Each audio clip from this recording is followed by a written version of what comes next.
안녕하세요, 리본카 전효빈입니다. 지금 제가 나와 있는 곳은 바로 서울 만남의 광장인데요, 지금 제 뒤로 저렇게 현대 기아 본사가 보이시죠? 그리고 저쪽에는 서울 만남의 광장 휴게소를 나타내주는 표지판이 저렇게 서 있습니다. 리본카 시청자분들이라면 제가 여기 왜 나와 있는지 아주 잘 아실 텐데요, 바로 현대 아이오닉 5 페이스리프트 버전으로 장거리 촬영을 한번 진행해 보려고 하는데요, 이번에 아이오닉 5 페이스리프트 정말 많은 것들이 바뀌었죠. 그 중에서도 배터리 용량도 늘어났고 외관 디자인에서도 살짝 변화를 줬고 실내에서도 많은 변경점들이 있는데 어떤 것들이 있는지 한번 잠깐 살펴보고 바로 장거리 한번 출발해 보도록 하겠습니다. 일단 전면에서 봤을 때 그렇게 막 어마어마하게 바뀌었다라고 하는 것들은 크게 없습니다. 일단 기본적으로 램프라든지 하단부에 있는 범퍼 디자인이라든지 이런 것들이 살짝 바뀐 것들을 볼 수가 있고요. 그리고 높은 트림으로 갔을 때는 요 가운데로 이렇게 세로줄이 들어가는 디자인이라든지 이런 게 있는데 이건 디자인이기 때문에 차량마다 어떤 트림을 선택하냐에 따라서 다른 모습을 보여주고 있어요. 그리고 이 옆쪽으로 와서 한번 보면 아주 중요한 것들을 볼 수가 있죠. 기본적으로 19인치, 20인치 휠 이런 식으로 선택할 수 있는데 지금 이 차량 같은 경우에는 19인치 휠을 선택한 걸 볼 수가 있어요. 이 19인치 휠 같은 경우에는 공력 휠이라서 그런지 꽤나 많은 부분이 막혀 있는 거를 볼 수가 있습니다. 블랙 하이글로시를 좀 더 많이 사용하고 그 사이사이에 크롬색을 덧댄 걸 볼 수가 있는데 저 같은 경우에는 19인치 휠도 생각보다 나쁘지 않다는 생각이 들거든요. 19인치는 오히려 전비가 좋습니다. 이 전비는 뒤쪽에 나와 있으니까 한번 보도록 할게요.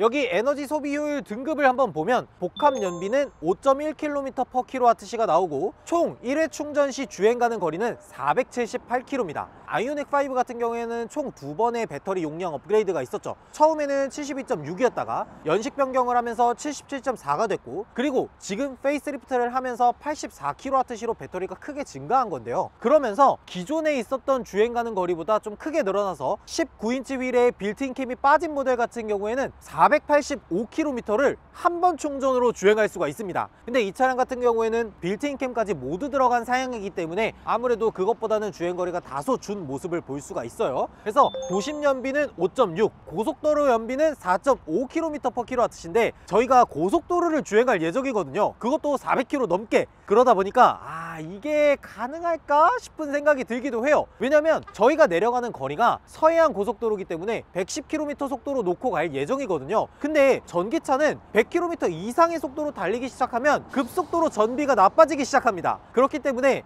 이거 오늘 잘 갈 수 있을까? 그런 생각이 들기도 해요. 뒤쪽에서도 다른 점을 한번 보면요, 일단 저는 가장 기분 좋은 거, 뒤에 리어 와이퍼가 생겼습니다. 리어 와이퍼, 와, 이거 그렇게 얘기가 많고 탈도 많고 했지만 아이오닉 5N에도 들어갔고, 그리고 페이스리프트를 하면서 아이오닉 5에도 드디어 들어가게 됐어요. 근데 저는 가능하면 요 위쪽으로 해서 리어 와이퍼를 히든 타입으로 붙여줬으면 좋겠다라고 생각을 했는데 뒤쪽에 빌트인 캠 카메라든지 서라운드 뷰라든지 이런 것들을 위한 카메라가 뒤쪽에 부착되어 있어서 그런지 모르겠지만 리어 와이퍼가 히든 타입으로 들어가지는 않았어요. 그렇지만 들어간 게 어딥니까? 들어갔으니까 다행이죠. 그리고 뒤쪽으로 보면 뒷 범퍼 디자인이라든지 이런 것들이 살짝 바뀐 것들을 볼 수가 있어요. 그리고 트렁크는 열었을 때 전동 트렁크 당연히 들어가 있고요. 뒤쪽에는 제가 이렇게 지방에 내려가서 잠깐 있기 위해서 짐을 이렇게 캐리어로 싣고 왔습니다. 그래서 트렁크 공간이야 뭐 기존이랑 크게 다른 게 없어서 여기까지 보도록 하고요.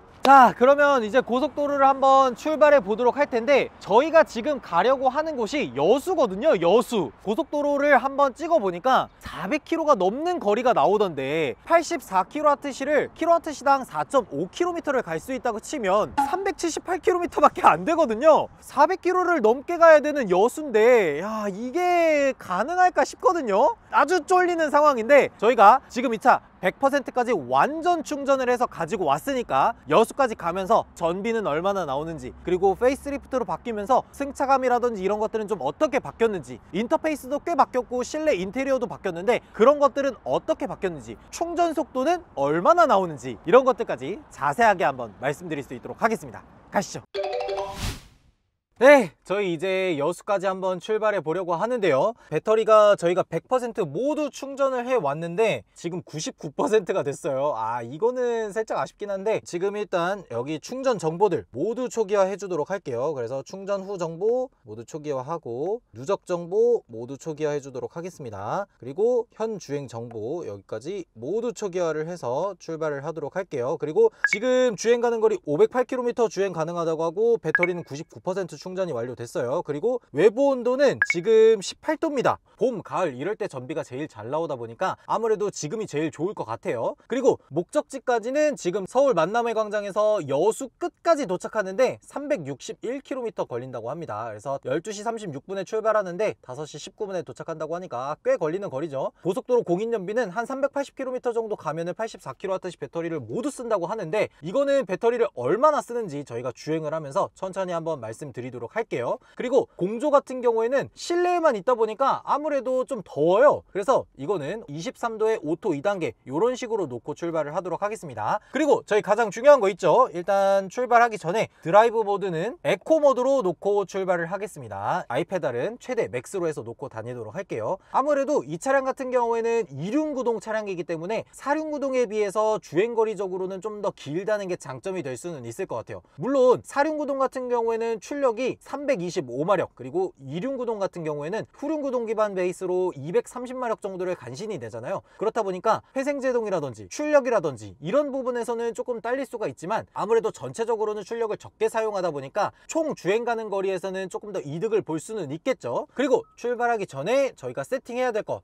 전비 관련 세팅들 모두 한번 세팅을 해주고 출발하도록 하겠습니다. 일단 운전자 보조 여기 들어가서 주행 편의 스마트 크루즈 컨트롤 같은 경우에는 차간거리 2단계 가속 강도 2단계 반응 속도 2단계 이런 식으로 놓고 출발을 할 거고요. 그리고 주행 안전 같은 경우에는 모두 켜주고 출발을 하도록 하겠습니다. 그리고 액티브 사운드 디자인이 있는데 이거는 오프 하겠습니다. 강하게 하면은 적응이 잘 안 되는 그런 소리가 나더라고요. 속도 제한 같은 경우도 속도 제한 보조에 놓고 출발을 하도록 할게요. 자, 그리고 아까 주행 가는 거리가 508km였는데 에어컨을 켜니까 주행 가는 거리가 496km로 줄었어요. 근데 어쨌든 500km가 계기판에 떠 있다는 것 자체가 주는 그 안정감이 진짜 대단하긴 하네. 와, 이거 진짜 여수까지 갔을 때 배터리가 얼마나 남았는지 그것도 한번 테스트 해보도록 하겠습니다. 자, 그럼 이제 준비 모두 끝냈고 배터리도 가득 채웠으니까 저희 한번 여수까지 380km 한번 출발해 보도록 하겠습니다. 과연 이렇게 긴 거리를 갈 수 있을까? 날씨가 굉장히 따뜻해져서 그런지 외부 온도가 18도이긴 한데 지금 에어컨을 틀어 놓은 상태임에도 불구하고 실내가 굉장히 더워요. 지금 통풍 시트로 최대로 켜놓고 가고 있습니다.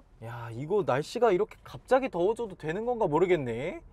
오, 과속 방지턱을 넘고 있는데 생각보다 되게 부드럽게 넘네요. 기존보다 조금 더 소프트해진 것 같은 느낌이 들긴 하거든요. 아이오닉5가 페이스리프트를 하면서 생각보다 서스펜션 세팅이라든지 이런 것들이 좀 더 부드러워진 것 같은 느낌이 듭니다. 이런 건 되게 신기하긴 하네요. 자, 일단 고속도로에 올라왔으니까 속도에 맞춰서 크루즈 컨트롤을 한번 놓고 출발을 해보도록 할게요. 지금 제한 속도는 시속 110km이기 때문에 110km에 놓고 스마트 크루즈 컨트롤을 설정해 보도록 하겠습니다. 아이오닉5 페이스리프트를 하면서 두 가지 새로운 기능들이 추가됐죠. 바로 핸들을 잡고 있기만 하더라도 핸들을 잡았다고 인식해주는 정전식 터치 센서가 핸들에 포함됐고요. 그리고 또 하나는 차로 유지 보조 1이 아니라 차로 유지 보조 2가 들어갔어요. 이 차로 유지 보조 2 제가 여기까지 오면서 간단하게 테스트를 해봤을 때는 이게 IC를 빠져나가는 순간이라든지 또 좀 곡률이 있는 도로라든지 아니면 차선을 살짝 벗어나더라도 차로 유지 보조가 계속해서 켜져 있는 걸 볼 수가 있더라고요. 차로 유지 보조 1보다는 훨씬 더 좋아진 듯한 느낌을 보여주고 있어요. 그래서 야, 이 정도면은 진짜 현대기아도 정말 많이 주행 보조에 신경을 쓰고 있구나 이런 생각이 들더라고요. 이 정도면 국내에서 쓰는 데에는 전혀 불편함 없이 잘 쓸 수 있을 것 같아요. 지금 이 차량 같은 경우에는 디지털 사이드 미러를 탑재한 차량이에요. 그래서 솔직히 기존 버전에서는 디지털 사이드 미러가 굉장히 투박했죠. 뭐 너무 네모네모하게 만든다고 해서 볼품없게 만들었었는데 지금 만들어진 거는 이 사이드미러 자체도 블랙 하이글로시를 써서 굉장히 좀 번쩍번쩍 광이 나게 만들어 놓기도 했고 에어로다이내믹을 신경 쓴 듯한 그런 느낌을 보여주고 있어요. 근데 이게 저는 조금 더 써봐야 알겠지만 이 사이드미러를 보는 디스플레이가 왼쪽 오른쪽에 이렇게 가까이 달려있는 거는 살짝 어색한 느낌이 있는 것 같아요. 또 하나 다른 점은 일단 여기 이 아일랜드 콘솔 요 디자인이 살짝 바뀌었죠. 아일랜드 콘솔 같은 경우에는 이런 식으로 스마트폰 무선 충전 기능들이 들어갔고요. 그리고 이쪽으로 열선 시트, 통풍 시트, 그리고 핸들 열선이라든지 주차 관련 보조 센서들 이런 것들이 들어가 있는 모습을 볼 수가 있어요. 그래서 자주 사용하는 버튼들 같은 경우는 근처에 버튼으로 둬서 잘 사용할 수 있게 둔 점들은 진짜 좋은 부분인 것 같습니다. 그렇다고 하더라도 이 아일랜드 콘솔을 앞뒤로 움직일 수 없는 건 아니기 때문에 이런 것들은 꽤나 유용하게 사용할 수 있을 것처럼 보여요. 그리고 아일랜드 콘솔과 요 사이에 센터 콘솔 자리가 비어있기 때문에 여기는 조수석과 원활한 교류가 가능하다는 점에서 커플들에겐 아주 좋은 기능이 될 수가 있겠죠. 이런 건 되게 좋아 보이기도 하고요. 지금 이 차량 같은 경우에는 테라브라운이라는 실내 인테리어를 사용하고 있어요. 근데 이 테라브라운이 약간 오묘하게 갈색과 카라멜 사이를 왔다 갔다 하는 그런 톤으로 보이거든요. 저라면은 그냥 화이트 인테리어를 하는 게 좋지 않을까 그런 생각이 들기도 하고요. 그리고 지금 페이스리프트로 넘어오면서 기존에는 OW 내비게이션을 사용했다 그러면 지금부터는 6세대 내비게이션 CCNC 모델을 사용하고 있어요. 그렇기 때문에 저 같은 경우도 지금 이 아이폰을 연결해서 애플 카플레이를 무선으로 연결을 해놨거든요. 그래서 여기도 보시면 애플 카플레이 기능들 이런 식으로 다 작동이 돼 있어요. 그래서 티맵이라든지 이런 것들 원활하게 다 사용을 할 수 있고 디스플레이 터치라든지 화면의 밝기라든지 디자인이라든지 이런 것들 모두 6세대 내비게이션이 훨씬 더 성능이 더 좋기 때문에 저는 이렇게 변화한 거는 굉장히 좋은 부분이라고 봅니다. 자, 그리고 지금 출발한 지 얼마 안 되기는 했는데 전비가 4.6, 4.7 뭐 이렇거든요. 4.6, 4.7이면 사실 공인 고속도로 연비랑 그렇게 차이 나지는 않는 모습을 보여주고 있죠. 근데 이것보다는 잘 나와야 되지 않나? 라는 생각이 아니 여수까지 가는데 350km 남았는데 계속 고속도로를 달릴 거잖아요. 그러니까 전비가 좀 더 잘 나와야 되지 않나 싶은데 이거 살짝 걱정스럽긴 합니다. 중간중간 배터리는 얼마나 사용했는지 전비는 얼마나 됐는지 한번 보여드리도록 하고요. 이 차량을 좀 한 200km 정도 장거리로 한번 사용을 해보고 주행을 해본 다음에 승차감이라든지 외부에서 들어오는 소음이라든지 이런 것들 자세하게 한번 말씀드릴 수 있도록 하겠습니다.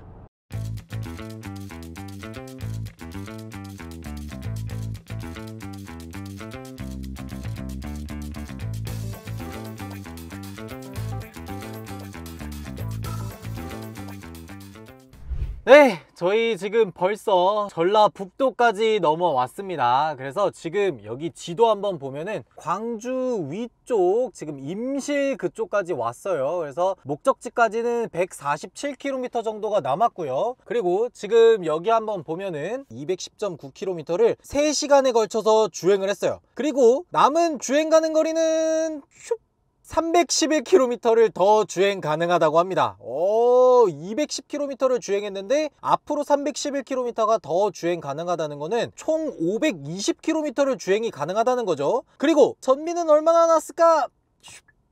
6.5km/kWh가 나왔습니다. 이 정도면은 고속도로만 주행을 했는데도 불구하고 되게 괜찮아요. 그리고 지금 남은 배터리는 62%가 남았고 외부 온도는 17도예요. 요 정도는 되게 준수한 전비를 보여주는 것 같죠? 저희가 지금 내려온 고속도로는 110km 속도 제한이 걸려있는 곳이었어요. 그러다 보니까 아무래도 110km로 주행을 하다 보면은 전기차한테는 전비가 안 나오는 취약한 그런 구간이거든요. 그런데 그런 구간에서조차 전비가 6.5 그리고 많이 나올 때는 7km/kWh도 나왔거든요. 그런 걸로 보면은 후륜구동으로만 들어가 있는 원모터도 생각보다 되게 괜찮다는 생각이 듭니다. 근데 이 투휠 드라이브가 모터가 한 개 덜 들어가기 때문에 공차 중량도 2톤으로 생각보다 가볍지만 지금 이 차량 같은 경우에는 후륜구동에 230마력짜리 모터가 하나만 들어가다 보니까 생각보다 가속감이 막 되게 세다 라고 느껴지는 없다는 정도는 아닙니다. 그리고 덩달아서 회생제동 능력도 조금은 감소되는 느낌이 있어요. 제가 몰고 있는 아이오닉 6 같은 경우에는 앞에도 모터 하나, 뒤에도 모터가 하나 들어가 있거든요. 투모터가 들어가 있는 모델 같은 경우에는 회생제동이 굉장히 급격하게 걸립니다. 그래서 약간은 시속 100km에서 엑셀을 턱 놨을 때는 턱인이 걸린다고 하는 것처럼 이렇게 멈추는 느낌이 드는데, 지금 이 차량은 후륜에 모터 하나만 들어가 있어서 그런지 모르겠지만 회생제동을 맥스로 놓고 급격하게 엑셀을 딱 뗀다고 하더라도 엄청나게 제동이 세게 걸린다고 하는 그런 느낌은 들지 않습니다. 약간은 좀 더 부드럽게 운행할 수 있는 느낌은 확실히 있는 것 같아요. 요거는 내가 출력을 막 대단하게 사용하지 않는다 라고 하시는 분들이라면 원모터도 충분히 좋고, 그리고 장거리 주행할 때도 전비가 잘 나오다 보니까 초반에 250만원을 좀 아낀다든지 중간중간 유지비를 좀 저렴하게 유지하고 싶다든지 하는 분들에게는 굉장히 좋은 선택지가 될 것 같아요. 그리고 이 차량 지금 아이오닉 5 페이스리프트를 거치면서 부싱류라든지 이런 서스펜션 세팅에 대해서 조금 더 부드럽게 세팅을 했다고 하는 것 같은데, 제가 느꼈을 때는 사실 그렇게 큰 차이를 보여주는 것 같지는 않습니다. 특히나 전기차 같은 경우에는 무거운 하중을 견디기 위해서 서스펜션 세팅을 굉장히 단단하게 해야 되거든요. 그렇다 보니까 제가 느꼈을 때 범프 구간이라든지 위아래로 이렇게 좀 출렁출렁 할 수 있는 구간에서는 승차감이 막 되게 좋다든지 하는 느낌은 들지 않았던 것 같습니다. 그렇지만 고속도로를 그냥 시속 100km로 범프 구간 없이 그냥 쭉 직선도로를 달릴 때는,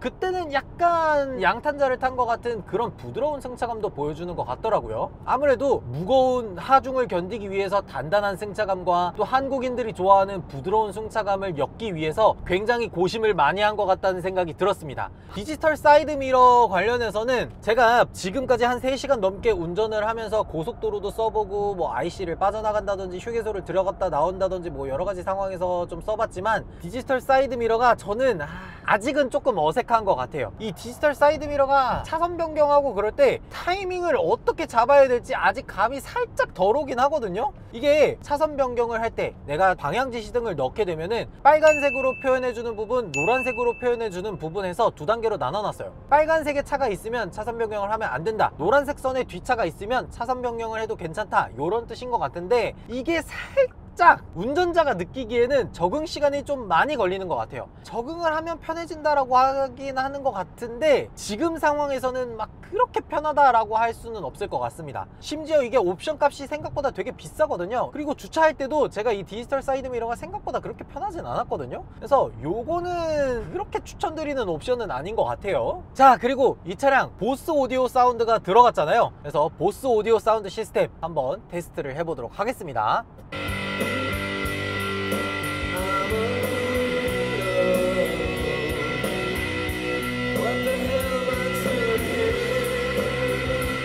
지금 제가 애플 카플레이를 연결해서 유튜브 뮤직으로 듣고 있거든요. 아무래도 코덱이라든지 이런 것들이 굉장히 고음질 음원이 아니라서 그런지 모르겠지만 약간은 깨지는 듯한 음이 살짝 있는 것 같거든요. 고음의 그 특정 부분에서 피치가 탁 올라가면서 살짝 뭉개지는 듯한 느낌이 있는데, 그 외에는 뭐 공간감이라든지 해상력이라든지 이런 것들은 굉장히 뭐 그냥 무난한 수준이다 라고 볼 수 있을 것 같습니다. 주행보조 관련해서는 지금까지 오면서 뭐 핸들 주행보조가 꺼졌다거나 뭐 HDA2가 작동을 안 한다거나 그런 거는 단 한 번도 없었고요. 게다가 급격한 곡률이 있는 IC를 빠져나간다든지 하는 그런 구간에서조차도 차로 유지 보조는 꺼지지 않았었습니다. 그래서 저는 이 차로 유지 보조 2가 들어간 기능 굉장히 마음에 들기도 하고요. 이 기능을 기본으로 넣어줬다는 것조차도 굉장히 현대가 잘했다 라고 해서 칭찬해 줄 만한 부분이다 라고 생각하고 있습니다. 어쨌든 아이오닉 5 페이스리프트 전반적으로 봤을 때 기존보다 배터리 용량도 올라갔고, 실내 인테리어도 살짝 바뀌었고, 디스플레이 품질도 많이 올라갔고, 센터 콘솔도 디자인이 살짝 바뀌어서 가격을 동결했는데도 불구하고 이렇게 성능이 많이 좋아졌다, 옵션이 많이 좋아졌다 하는 부분들은 아이오닉 5를 이제 구매하실 분들한테는 정말 좋은 소식이겠지만, 기존에 끝물에 할인을 좀 받아서 사신 분들한테는 좀만 기다렸다가 좋은 차를 살걸 이라는 아쉬움이 남지 않을까 하는 생각이 들었습니다. 저희 지금 목적지까지 이제 128km 정도 남았거든요. 얼마 안 남았으니까 끝까지 가서 전비는 얼마나 나오는지, 그리고 충전을 했을 때 속도는 얼마나 나오는지, 그런 것들까지 한번 말씀드릴 수 있도록 하겠습니다.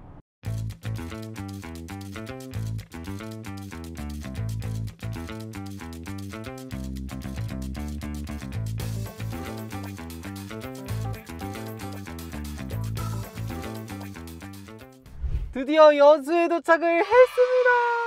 지금 시간이 5시 49분이에요 지금 여기 보시면 아시겠지만 여수가 여기 있고 지금 있는 곳은 승월 마을입니다. 그래서 저희가 지금 승월 저수지 옆에 있어요. 벚꽃이 진짜 너무 아름답게 피어 있어요. 와 진짜 예쁘다. 어쨌든 벚꽃도 중요하지만 전비가 얼마나 나은지 그리고 남은 주행 가는 거리 얼마나 되는지 요것부터 말씀을 드려야겠죠. 자 그러면 전비 한번 보여드리도록 하겠습니다. 총 355.4km를 5시간에 걸쳐서 주행을 했습니다.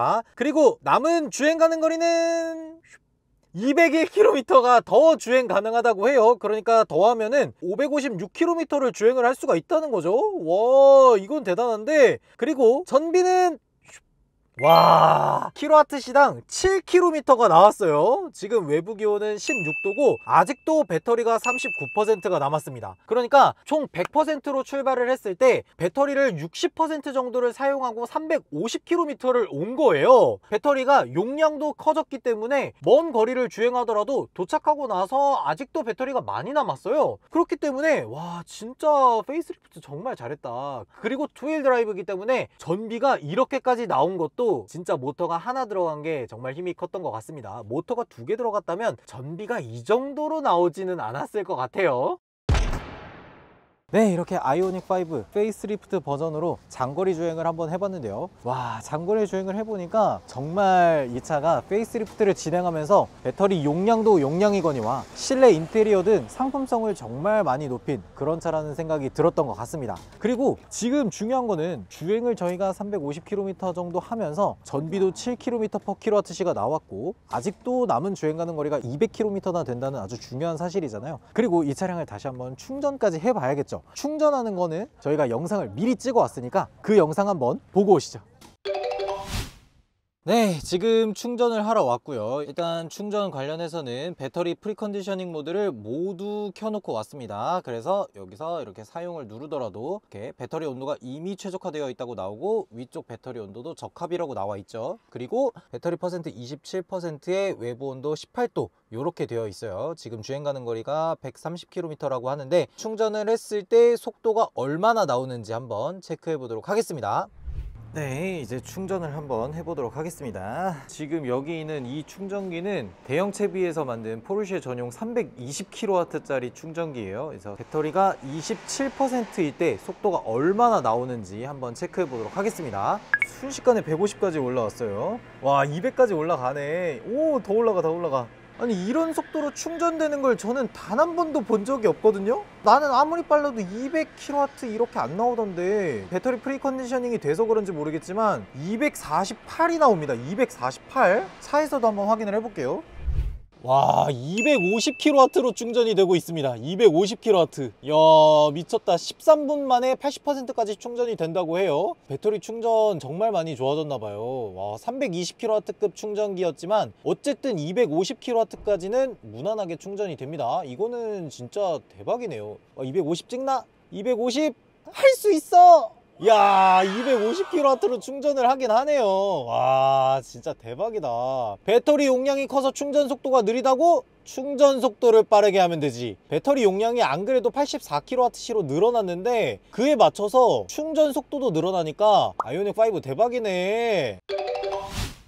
네, 저희가 이렇게 출발하기 전에 충전하는 영상을 찍었었어요. 320kW급 충전소에서 최고 속도 250kW가 나오고 18분 만에 80%까지 충전하는 거면 충전 속도도 굉장히 준수하다는 생각이 들었던 것 같습니다. 야, 이 정도면 진짜 대박인데? 페이스리프트로 더욱더 상품성이 좋아진 아이오닉 5, 여러분들의 생각은 어떤지 댓글로 달아주시면 좋을 것 같고요. 그리고 남은 배터리 40%는 저희가 배터리를 충전하지 않고 다 사용한 뒤에 총 주행을 얼마나 했는지 그건 쿠키 영상으로 따로 올려드리도록 할게요. 지금까지 저는 리본카 전효빈이었습니다. 감사합니다.